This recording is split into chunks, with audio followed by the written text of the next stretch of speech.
Well, uncertainty surrounds the fate of a ceasefire proposal to end the war between Israel and Hamas in Gaza as the fallout from Israel's deadly refugee camp raid continues.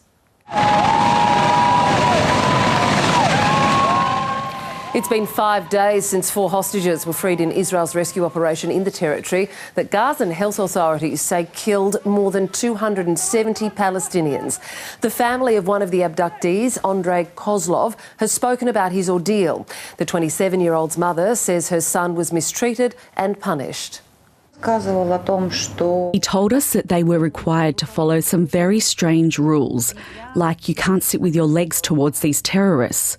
You can't do this, you can't do that. You could be punished for getting the wrong water or getting it from the wrong place. They like to punish, they like to dispose of people. They like to tell them, you're an animal, you're a donkey, you're a fool, you're dirty. The US Secretary of State Antony Blinken is on his 8th trip to the Middle East since the war broke out. He's expressed frustration about the lack of progress towards securing the latest ceasefire deal, saying it's time for the haggling to stop. Hamas has proposed numerous changes to the proposal that was on the table. We discussed those changes last night with Egyptian colleagues and today with the Prime Minister. Some of the changes are workable, some are not. Hamas is rejecting Mr Blinken's claim that it's put forward new demands, saying it's showed positivity in all stages of negotiations. Along with a ceasefire, the proposal outlined by US President Joe Biden includes a phased release of Israeli hostages in Gaza in exchange for Palestinians jailed in Israel. Hamas wants Israel to agree to a permanent ceasefire and full withdrawal from Gaza. Mediators, Egypt and Qatar, are hopeful both sides can come to an agreement that will lead to the end of the war. Our biggest concern is that it's taking too long to bridge these gaps. We need to get this to an end as soon as possible. That's what will remain our focus. Our focus is to put an end for this war. As the deal hangs in the balance, the misery continues on the ground in Gaza. The World Health Organization says a significant proportion of the population is now facing catastrophic hunger after 8 months of war. Displaced residents say they're exhausted. We pray that this time there is an agreement and things are resolved. In the last 2 months, negotiations have taken place, but nothing. We pray this time things will be actually positive.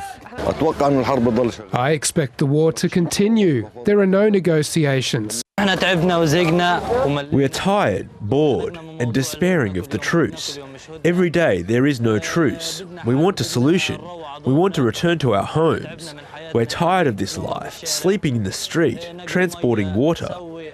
Our lives have become very boring. And our Global Affairs editor, John Lyons, joins me now in the studio for more. Good morning, John. The senior Hamas official has denied the group has presented any changes to this ceasefire deal. Antony Blinken says otherwise. What's your understanding of it? Well, Catherine, there's a lot of claims and counterclaims. Clearly, they're getting closer to the point of something. However, we've got this extraordinary situation where the US is saying that Israel supports this ceasefire proposal, but Israel hasn't said that for domestic political reasons, and they're saying that Hamas is saying it does support it, but the US is saying actually they don't really. So it's a matter now, Antony Blinken saying in Qatar, where he is at the moment, to Hamas in particular, stop the haggling. Clearly the US thinks it can deliver. The Israelis behind this. They've made that very clear. The whole prestige and authority of the President's office is behind this.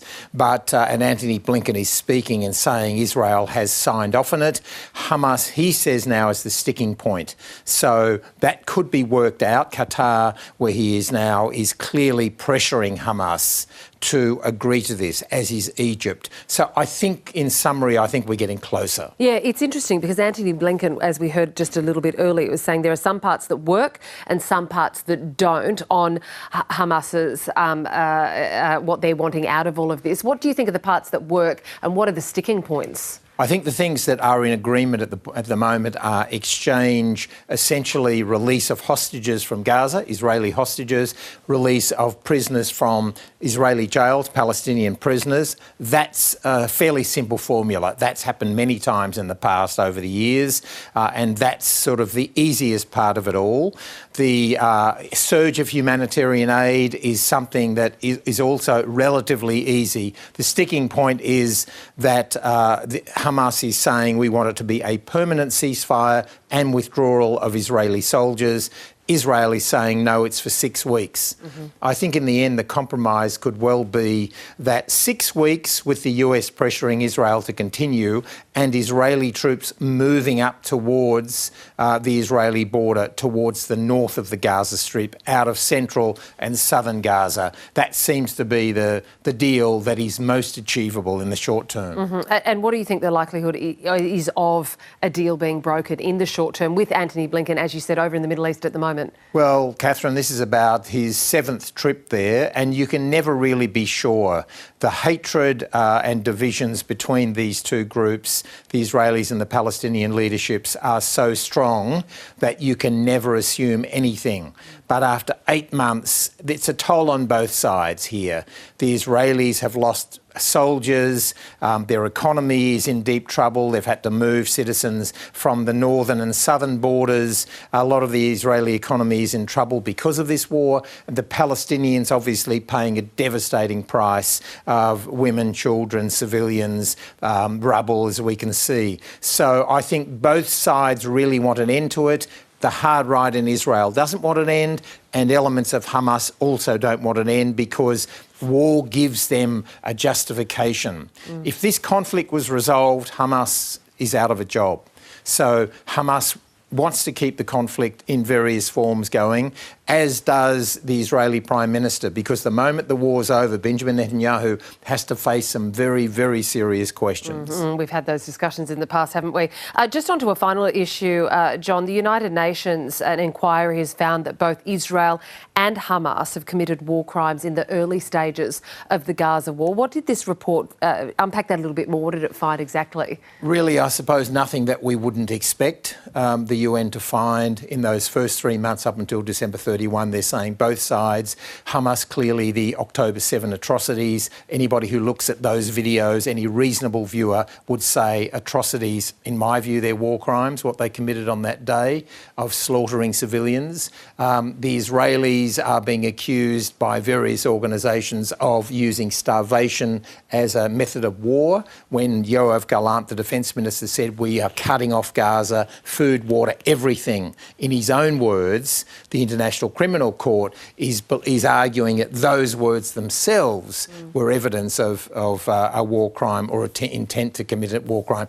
In war, you're not allowed, you shouldn't cut off food and water to civilians of either side. So the UN is saying both sides, and I think it will only be in months to come, years to come, where in the light of day, the evidence will be put forward and these accusations of war crimes will play out for a long time to come.